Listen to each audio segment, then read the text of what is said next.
part of my work is I'm at the University of Canterbury at the Geospatial Research Institute, and there we do, it's all mapping work, so mapping, mapping whatever. I mean, mainly I've been working with iwi doing kind of cultural mapping projects, and the university came to me, they're research and innovation, so they're within the university, and they kind of assist people get funding.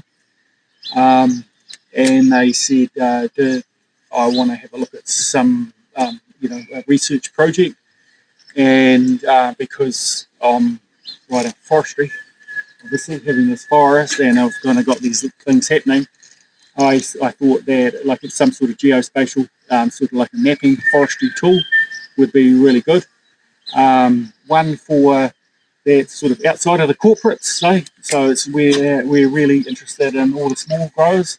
So like at the moment, as I was saying before, like I'm a forest owner. I sell timber to my friends and family, and I have my own little network. And my mate Willie, who you'll go and see, he has his own little network. And my mate Roger, wherever it is, he has his own network as well. And you all have your own networks as well if you've got timber and you sell timber. Which is, I mean, that's great. But like I know, like here, I've never been anywhere near my sustained yield. And I'm sure Willie's the same. There's a lot of people around here, they have timber, they grow timber, but they actually never really sell that much, not that they potentially could, because they sell they have a bit of this and they have a bit of that, and they have it in it, and there's not like a market you can kind of really sell into. Maybe there is. I think it's slowly developing. But I thought that a good geospatial tool would be, say, do it on a catchment basis or a bioregion.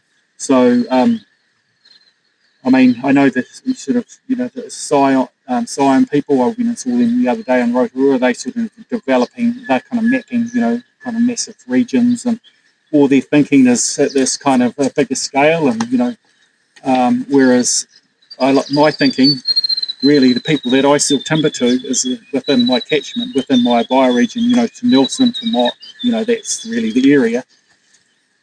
But if there was a tool where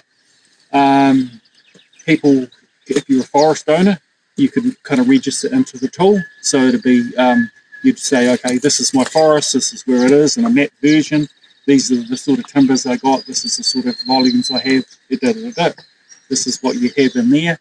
And if you're a sawmiller, the same kind of thing as well. So this is I've got a sawmill. Other people have got sawmills. Some people have got forest and sawmills. Some people just got sawmills. So then you sort of have that within the tool as well. But also there's other things that are happening within our catchment as well that are sort of more, I guess, conservation orientated. So planting, whether that's, planting flax, harakeke, or whether, like some sort of regeneration sort of programs. So sort of building those sort of people in the within the tool as well. So really about connecting all those people that are into sort of growing stuff within the catchment, and then obviously there's manufacturers and people that actually use the timber.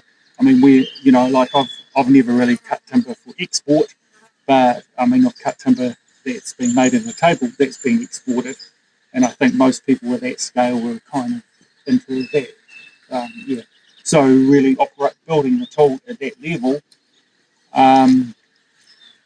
So to connect our industry, which at the moment it's quite disconnected. I know farm forestry, there's a marketplace there, but when I go and I have a look at the local one, I think there's only a few people that you really use it, because it seems like timber growers selling timber. I'm the last person that looks for timber, unless I'm looking at what the latest price is, because I can just cut my own. So building a tool at a bioregional level that actually connects people within the catchment, but it has to be sort of owned by those people as well, or have ownership of. A lot of the work that I've been doing is building tools with iwi groups for, say, spatial planning purposes or whatever, and at the end of the project, they own the tool, because otherwise they're not going to put that much effort into it. And if they've got stuff that might seem a little bit sensitive, then they're not going to put that into it. And a lot of people, I don't know, at this kind of level, we live in the country, we're independent types, I guess that's how I can best say it. So at the end of the day, this is what I'm trying to. I've been working with MPI on it. I've been working with Sci on it. I've been working with Geospatial Research at the University of Canterbury on it.